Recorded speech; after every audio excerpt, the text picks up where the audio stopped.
अस्सलाम वालेकुम व्यूअर्स। उम्मीद है आप सब खैरियत से होंगे। आज की जो डिबेट है उसका टॉपिक रिबेट है। ये वो लफ्ज़ है जो कुछ अर्सा पहले इतना आम नहीं था, छुपा हुआ था, लेकिन जब ये आम होना शुरू हुआ तो ये उकदा आहिस्ता आहिस्ता तकरीबन सभी पे खुलना शुरू हो गया है। लेकिन इस राज की कई तहें हैं, हर कोई सब तहों को नहीं जान पाता। जब जब वो इसके बारे में जानता है तो वो चंद ऊपरी तहों तक ही रहता है। मज़ीद इसके अंदर क्या है, इसके बारे में मैं पूरी कोशिश करूँगा कि आपका गोश गुजार कर सकूँ। थोड़ा तवज्जो से सुनिए और स्क्रीन पे आपको जो ये सब्सक्राइब का बटन नज़र आ रहा है इसको ज़रूर क्लिक कर लें। अगर आपने सब्सक्राइब का बटन क्लिक कर लिया है तो आगे बढ़ते हैं, वीडियो कंटिन्यू करते हैं। बात हो रही थी रिबेट की, तो यहाँ आपको ये बताता चलूँ कि रिबेट क्या होता है, क्योंकि आजकल आप ये लफ्ज़ ज़्यादा ही सुन रहे हैं। कुछ जब से फैसल टाउन फ़ेज़ 2 की बुकिंग आई है कि फैसल टाउन फ़ेज़ 2 में डीलर्स को क्या रिबेट मिला है, इवन क्लाइंट्स को क्या मिलेगा।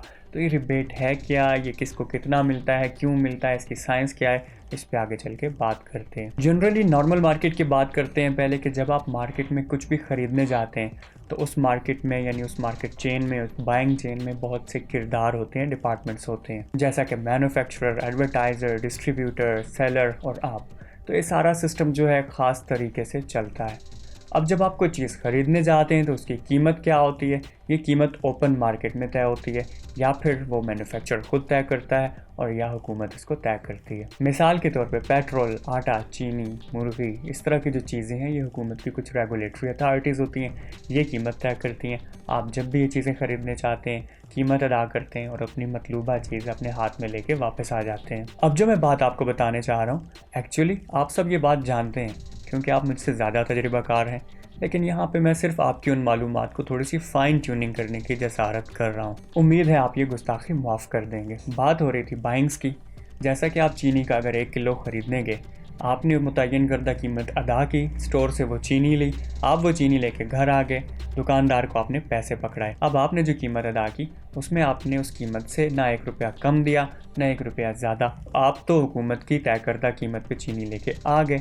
अब उस दुकानदार को, उसके डिस्ट्रीब्यूटर को, मैन्युफैक्चरर को, किसान को, इन सबको क्या मिला? क्या आपने कोई एक्स्ट्रा कीमत अदा की थी ताकि वो लोग अपना मुनाफा उसमें से हासिल कर सकें? यहाँ पे आप सबके ज़हनों में कुछ सवाल आ रहे होंगे कि तो वही बातें बता रहे हैं जो सब हमें पता है पहले से, लेकिन रियल एस्टेट से जुड़ी इस ट्रेड में कुछ चीज़ें और उसूल बिल्कुल अलग है। वही बातें मैं आपसे यहाँ पे शेयर कर रहा हूँ। कोई भी आम सेलर जब अपना प्लॉट मार्केट में सेल के लिए लाता है तो वो मार्केट में उन दिनों चलती हुई कीमत ही को मद्देनज़र रखता है और अपने प्लॉट की कीमत का तयन कर लेता है। जब इस प्लॉट में कोई बायर इंटरेस्ट लेना शुरू करता है तो वो डेफिनेटली इस प्लॉट को ख़रीदने से पहले एक नेगोशिएशन करता है सेलर के साथ। जब उसकी नेगोशिएशन कामयाब हो जाती है, यानी बायर अपनी मतलूबा कीमत के ऊपर जब उसको ले आता है सेलर को, तो सौदा तय हो जाता है। अगर अब बायर और सेलर एक दूसरे को पहले से ही जानते हैं तो ये बड़ी ईजी ट्रेड थी। एक ने पैसे दिए, एक ने प्लॉट दिया और सौदा मुकम्मल हो गया।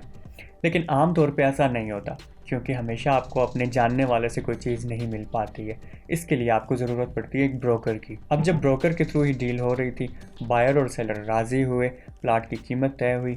मिसाल के तौर पे यहाँ पे अगर हम देखें कि प्लॉट की कीमत है 30 लाख रुपए, बायर ने वो 30 लाख अदा किए सेलर को पैसे मिल गए, उसके बदले में बायर को मिल गया उसका प्लॉट। अब ये दोनों तो कुछ ना कुछ घर में वापस लेके ही आए, लेकिन उस ब्रोकर को क्या मिला? झुंझुना। ज़ाहिर है ऐसा नहीं है, आप ब्रोकर को कुछ ना कुछ तो उसकी फ़ी अदा करेंगे। तो वो फ़ी पाकिस्तान की मार्केट में चल रही है 2%, यानी कोई भी प्लॉट उसकी कुल मालियत के 2% आप ब्रोकर को अदा करते हैं। अब ये 2% या तो बायर अदा करेगा या तो सेलर। इस तरीके से बहुत ज़रा ज़्यादा पड़ जाएगा उसकी जेब में। इस चीज़ को मैनेज करने के लिए यहाँ पे ये उसूल चल निकला कि उस 2% को ब्रेक कर लिया जाता है, 1% सेलर दे देता है उस ब्रोकर को और 1% बायर। इस तरीके से दोनों की जेब पे थोड़ा कम बोझ पड़ता है और तीनों पार्टियां जो इस ट्रेड से जुड़ी हुई थी वो वापस अपने घर आते हैं और कुछ ना कुछ लेके आती हैं। अब ये तो थी एक रीसेल की डील, लेकिन यही अगर सेल हो रही हो, ट्रेड हो रही हो फर्स्ट टाइम, तो फिर इसका मामला कुछ और हो जाता है। यानी कि कोई कंपनी लॉन्च करते ही अपना एक नया प्रोजेक्ट या सोसाइटी, आप उसमें कुछ बाइंग करने लगते हैं। उन्होंने इसी प्लॉट की कीमत अगर तय की है 30 लाख रुपए, तो अब क्या होगा? आप जाएंगे, वो 30 लाख रुपए उस कंपनी को अदा करेंगे, उसके बदले में प्लॉट लेंगे, कहीं ब्रोकर की ज़रूरत ही नहीं हुई और आपको आपका प्लॉट मिल गया। लेकिन 95% कंपनियाँ ऐसा तो प्रोसेस ही नहीं करती हैं। ऐसा मुमकिन नहीं होता कि आप उस कंपनी की विंडो पे जाएं, आप अपने पैसे अदा करें और आपको उसके बदले में प्लॉट मिल जाए। ऐसा हो ही नहीं रहा। वो कंपनियां अपनी लॉन्च से बहुत पहले ही अपने ऑथोराइज डीलर्स और बड़े इन्वेस्टर्स को अपनी फाइलें सेल कर चुकी होती हैं।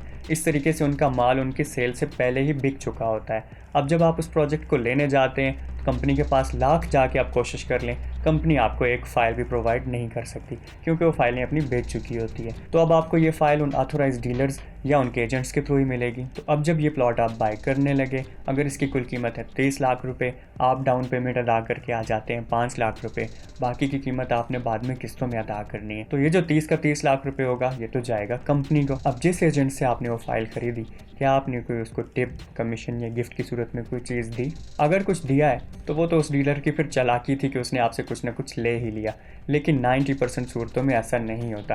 आप कोई कमीशन या टिप या कोई भी चीज़ उसको नहीं देते, बल्कि आप वो कीमत अदा करते हैं यानी डाउन पेमेंट देते हैं और फाइल आपकी हो जाती है। तो इस सूरत में कंपनी को उसके पैसे मिल गए, आपको फाइल, तो फिर डीलर को क्या मिला? अगेन झुंझुना। यहाँ गौरतलब बात यह है कि वो फाइल वो डीलर अपने घर से नहीं लेके आया था, बल्कि उसने वो कंपनी से ली थी।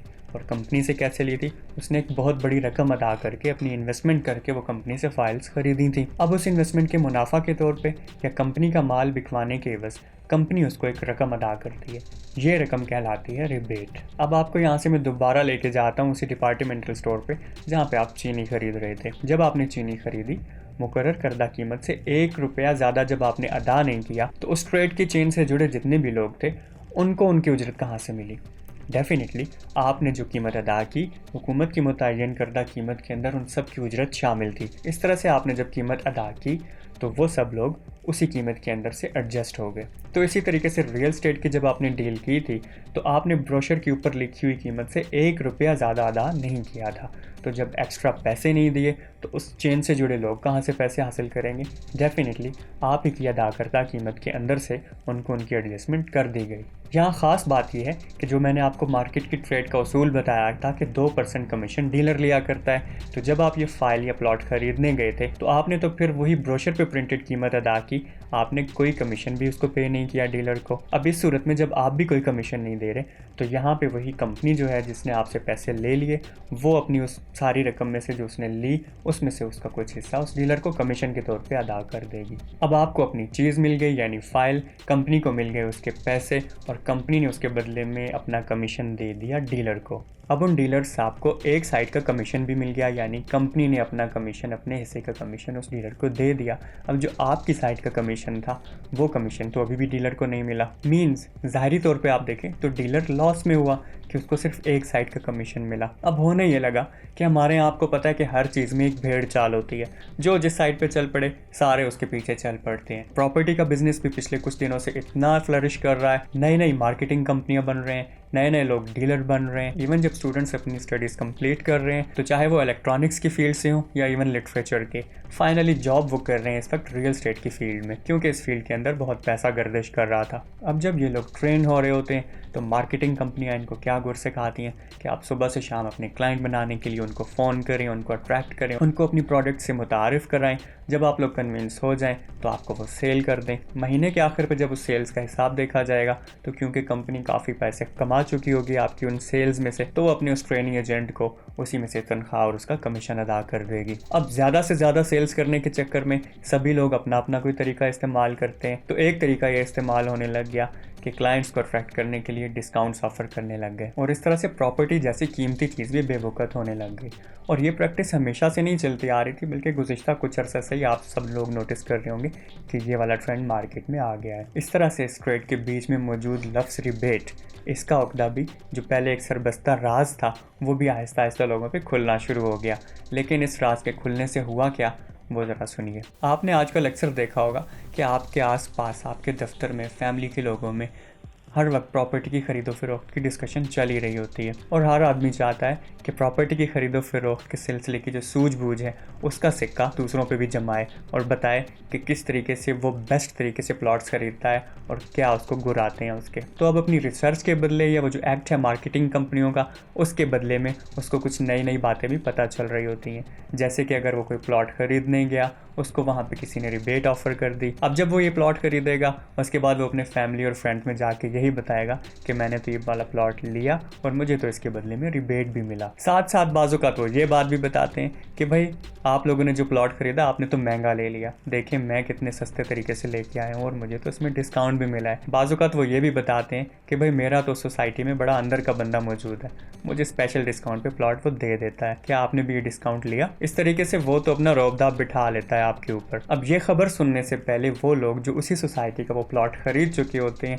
क्योंकि उन्होंने तो कोई डिस्काउंट या रिबेट नहीं लिया होता है, तो वो बाकायदा परेशान हो जाते हैं और अपने लुट जाने का एहसास उनके अंदर पैदा हो जाता है। तो वो जिस डीलर से वो प्लॉट खरीद के आए होते हैं तो वो उस डीलर को या तो फ़ोन पे या कम से कम अपने दिल ही में कोसने देने शुरू हो जाते हैं। अब जो लोग उसी सोसाइटी का प्लॉट अभी भी ख़रीदने वाले होते हैं, यानी उन दिनों प्लान कर रहे होते हैं, उनको जब ये खबर मिलती है तो वो उन्हीं साहब से रिक्वेस्ट करते हैं, या वो साहब बाज़ात अपनी सर्विसेज मुफ्त से खुद ही ऑफ़र कर देते हैं कि अगर कहो तो तुम्हें भी रिबेट दिलवा दूँ। ज़ाहिर है रिबेट या डिस्काउंट किसको अच्छा नहीं लगता, तो वो नया ख़रीदार उन साहब की सर्विसेज यूज़ करते हुए कुछ ना कुछ डिस्काउंट हासिल कर ही लेता है और वो प्लॉट ख़रीद लेता है। तो क्योंकि ये जो लफ्ज़ रिबेट है इसका सरबस्ता राज इन दोनों साहिबान पे अब खुल चुका है, तो ये दोनों साहिबान खुशी से फूले नहीं समाते। कुछ इस तरह से लगने लग जाता है कि ये लफ्ज़ जैसे कोहकाफ से आया था, बड़ा ही कोई ख़ास लफ्ज़ था, और अब जब से उनको इस लफ्ज़ का पता चला है तो इनकी ज़िंदगी ही बदल गई है। यहाँ पे एक और मंजर की तरफ चलते हैं कि जब आप अपनी गाड़ी में पेट्रोल भरवाने के लिए पेट्रोल पंप के ऊपर जाते हैं तो कभी आपने उस सेलर बॉय से पूछा है कि भाई पेट्रोल तो मैं लेने लगा हूँ, मेरा रिबेट कहाँ है? हालांकि आप जानते होते हैं कि वो जो कंपनी है वो बहुत ज़्यादा प्रॉफिट मार्जिन उसमें रख रही है, लेकिन आप फिर भी जो मतलूबा कीमत है वो अदा करके ही पेट्रोल लेते हैं, क्योंकि न तो आपने उस डिस्काउंट या रिबेट का उससे सवाल किया और न ही उसने आपको वो ऑफ़र किया। यही उसूल बाकी की अशिया पे भी लागू होता है कि आप हमेशा उसकी कीमत अदा करते हैं, उसके बदले में आप कभी कोई डिस्काउंट नहीं मांगते। बस ये सिचुएशन कभी कभार डिफरेंट हो जाती है कि कुछ कंपनियां अपनी प्रमोशन के लिए खुद से ही आपको कुछ डिस्काउंट ऑफ़र कर रही होती हैं। इसके अलावा ये कभी नहीं हुआ कि जब आप कुछ चीज़ खरीद के ले गए तो कंपनी ने बाद में अपने मुनाफा में से आपको उसकी कुछ रकम वापस बाद में लौटाई और आप तक पहुंचाई। लेकिन प्रॉपर्टी के फील्ड में अब ये ट्रेंड चल निकला है, पता नहीं ये सही है या गलत।